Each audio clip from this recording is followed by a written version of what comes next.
మాట చదువుకుందాం. మత్తయి సువార్త 27వ అధ్యాయం 46 చదువుకుందాం. ఇంచుమించు మూడు గంటలప్పుడు యేసు ఏలీ ఏలీ లామా సబక్తాని అని బిగ్గరగా కేకవేశాడు.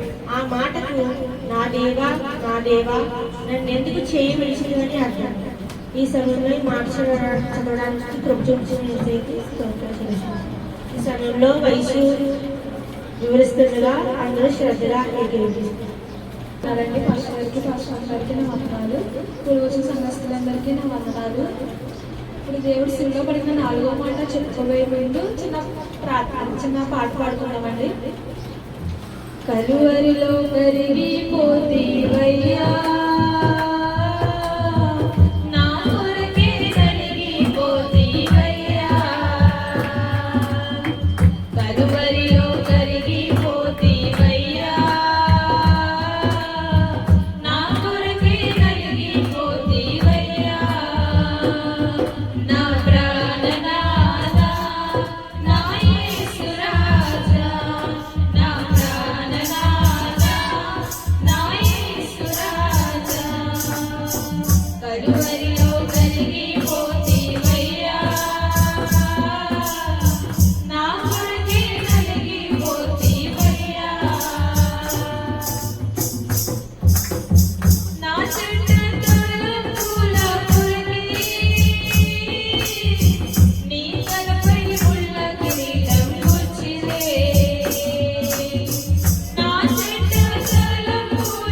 దేవుడి శిలువలో పలికిన 4వ మాట చెప్పుకోవాలి. చిన్న ప్రార్థన చేసుకున్నానండి.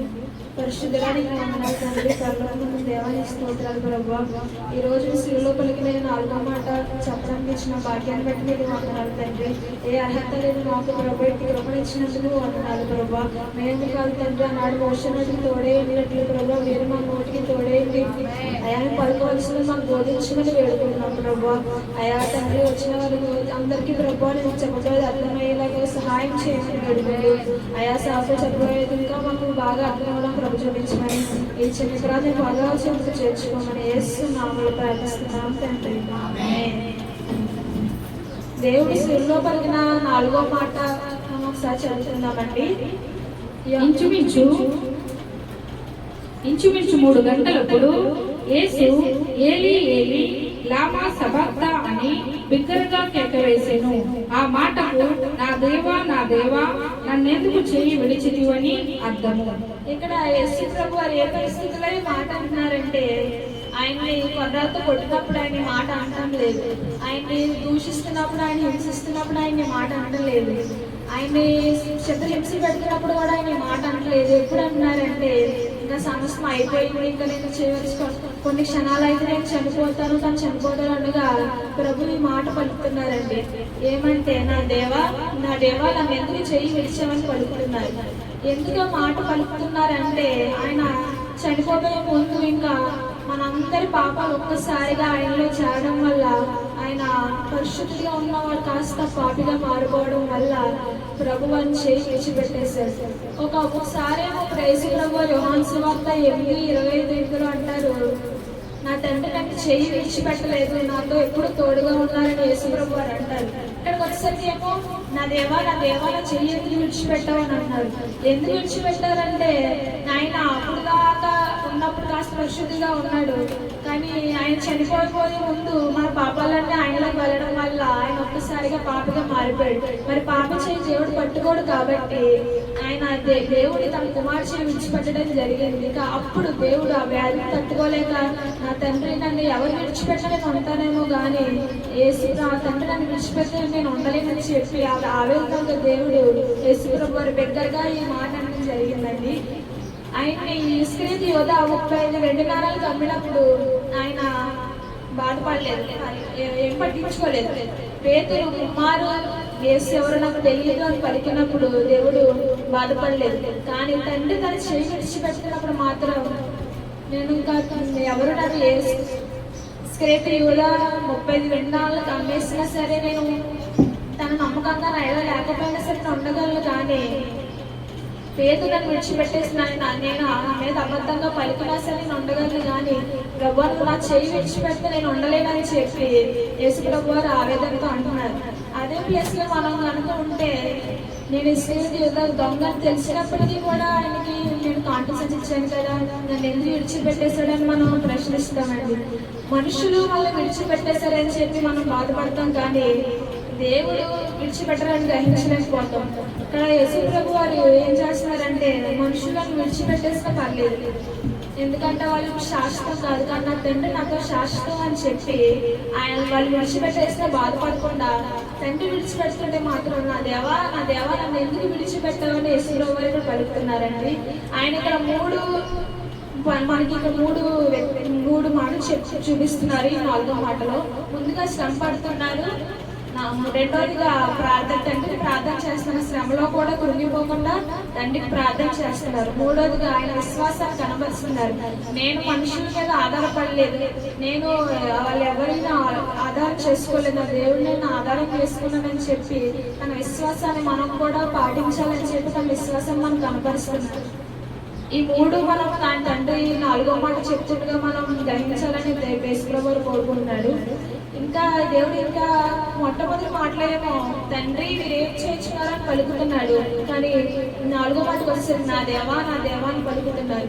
అక్కడ ఒకసారిగా ఆ బంధం తెగిపోవడం వల్ల యేసు ప్రభు తన పాపిగా మారిపోవడం వల్ల, పరిశుద్ధులుగా ఉన్నవాడు కాస్త పాపిగా అయిపోవడం వల్ల తండ్రి తన చేయి విడిచిపెట్టేశారు. అందుకే యెషయా గ్రంథం 53వ అధ్యాయం 6వ వచనం ఒకసారి చదువుకుందామండి.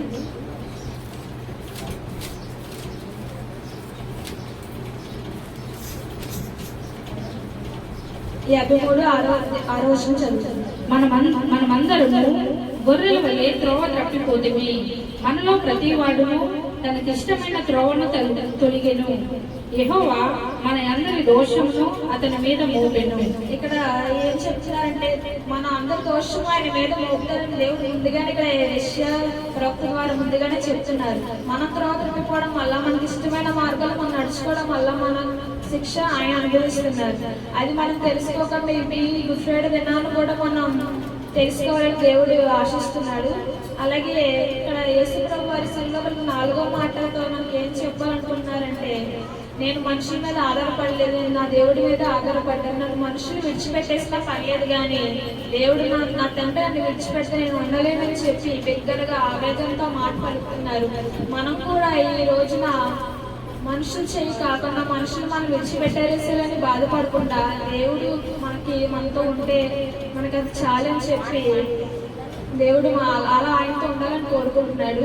అలాగే సంసోను కూడా బైబిల్ గ్రంథంలో సంసోను కూడా దేవుడితో ఉన్నంత కాలం చాలా బాగా పరిశుద్ధుడిగా ఉన్నాడు. ఒక్కసారిగా ఒక స్త్రీ బలహీనతలకు పడిపోవడం వల్ల సంసోను ఒక్కసారిగా దేవుడు సంసోను చేసి విడిచిపెట్టేశాడు. అప్పుడు దాకా తన శత్రువులతో యుద్ధంలో గెలిచిన వాడు ఒక్కసారిగా తన బలహీనతను ఆ స్త్రీకి చెప్పడం వల్ల బలహీనతని తన దేవుడికి ఇచ్చిన బలాన్ని తన బలహీనతగా మారిపోయింది. పరిశుద్ధుడిగా ఉన్నాడు, కాస్త చిన్నప్పటి నుంచి గర్భంలో పుట్టిన మగుడుగా పరిశుద్ధుడిగా పుట్టాడు. కానీ ఒక్కసారిగా తన పాపానికి చోటివ్వడం వల్ల పాపిగా మారిపోయాడు. ఆ సంసోను అలా ఒకటి అయితే ఒకసారి ఫిలిష్తీయులు వస్తున్నారని వేసి చెప్తే ఎప్పటిలాగే మనం తాళ్ళు తెలిసేసుకున్నాం కదా అని చెప్పి అనుకుంటాడు. కానీ యెహోవా స్వరం ఎడబాసిన అతను తెలియలేకపోయింది. 3 సార్లు దేవుడు అతను హెచ్చరిస్తాడు. కానీ 3వ మారు కూడా సంసోను దేవుడి మాట వినక తనకి ఇష్టమైన త్రోవలకు వెళ్ళిపోవడం వల్ల దేవుడు అతన్ని ఎడబాసిస్తాడు. దేవుడు ఉన్నంత కాలం తను దేనైనా జయించగలుగుతాడు. కానీ దేవుడు ఒక్కసారి వదిలేగానే ఫిలిస్తీన్లు వస్తారని కూడా అప్పుడు దేవుడు గారు పట్టించుకోకపోవడం, తన ప్రార్థన ఆలకించకపోవడం వల్ల వాళ్ళు వచ్చి తన గుడ్లు పీకేసి దాన్ని తీసుకెళ్ళిపోయి చంపడానికి చూస్తారు. అప్పుడు దాకా తను 22 సంవత్సరాలు బతుకుతాడు. దేవుడితో ఉన్నంత కాలం ఎంతో మంచిగా ఉండి కానీ దేవుడు చనిపోయిన దేవుడు తను వదిలిపెట్టడం వల్ల ఒక్కసారిగా తన పాపంలో పడిపోయి దేవుడు కూడా తన ప్రార్థన ఆలకించట్లేదు. మనం కూడా మన పరిశుద్ధిగా ఉన్నంత కాలం ఆయన మనతోనే ఉంటాడు. మనం పాపంలో పడిపోతే ఆయన కూడా మనల్ని చేస్తాడు. కాబట్టి మనం కూడా పరిశుద్ధులుగా ఉండాలని దేవుడు కోరుకుంటున్నాడు. మనం కూడా దేవుడి చేయి మాత్రం పట్టుకోవాలి, మనుషులు చేయి కాదని దేవుడు మనకి వాక్యం ద్వారా చెప్తున్నారండి. అలాగే లేఖనంలో ఒక మాట ఉంటుంది, మనుషులను నమ్మట కంటే, అధికారులు నమ్మట కంటే, రాజులు నమ్మట కంటే యెహోవాను ఆశ్రయించడం మేలని. కాబట్టి మనం మనుషులను కాక మనుషుల వైపు తిరగక దేవుడి సహాయం కోరాలని చెప్పి దేవుడు ఇక్కడ మనకు చెప్తున్నారు. ఈ అవకాశం ఇచ్చిన దేవుడికి మనకు నేను వందనాలు చెల్లించుకుంటే ఇంతటితో నా మాటలు నేను ముగిస్తున్నాను.